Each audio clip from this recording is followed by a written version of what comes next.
मातंग समाजातील अनुष्का पाटोळेच्या हत्येचा हिंगोलीत निषेध। लातूर जिल्ह्यातील जवाहर नवोदय विद्यालयात शिकत असलेली अनुष्का पाटोळे या तरुणीची हत्या 3 जानेवारी रोजी संशयात्मक मृत्यू झाला होता। या घटनेच्या निषेधार्थ हिंगोली शासकीय विश्रामगृह येथे समस्त मातंग समाजाच्या वतीने मंगळवारी 12 जानेवारी रोजी शोकसभा घेण्यात आली।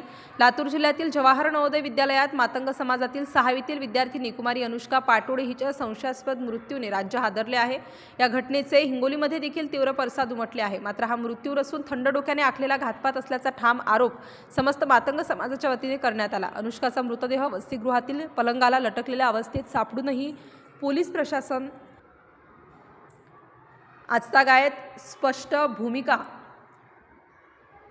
घेत नसल्याने संताप उसळला आहे। हुशार, होतकरू आणि दलित समाजातील चिमुकली नवोदय विद्यार्थिनीचा मृत्यू अभ्यासाचा ताण म्हणून झाकण्याचा प्रयत्न सुरू असल्याचा आरोप त्यांनी केला।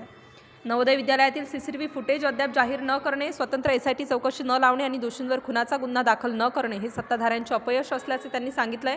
संबंधितांवर योग्य ती कारवाई न झाल्यास 30 जानेवारी रोजी दुपारी 1 वाजता समस्त मातंग समाजाच्या वतीने जन आक्रोश मोर्चा आंदोलन हिंगोली कलेक्टर ऑफिस समोर करण्यात येणार असल्याचे समस्त मातंग समाज बांधवांनी सांगितले। बेधडक 24 तास न्यूजसाठी प्रतिनिधी गोपाल सातपुते, हिंगोली।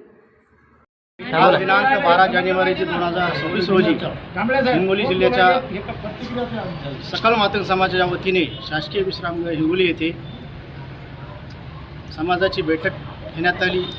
यामध्ये 3 जानेवारी 2026 रोजी लातूर या ठिकाणी जवाहर नवोदय विद्यालयाच्या शासकीय वसतिगृहामध्ये कुमारी अनुष्का किरण पाटोळे या मुलीचा निर्गुणपणे हत्या झाली असं म्हणजे तिची आत्महत्या अशी दाखवण्यात आली, परंतु ती आत्महत्या नसून हा खून आहे असे आमची भावना आहे।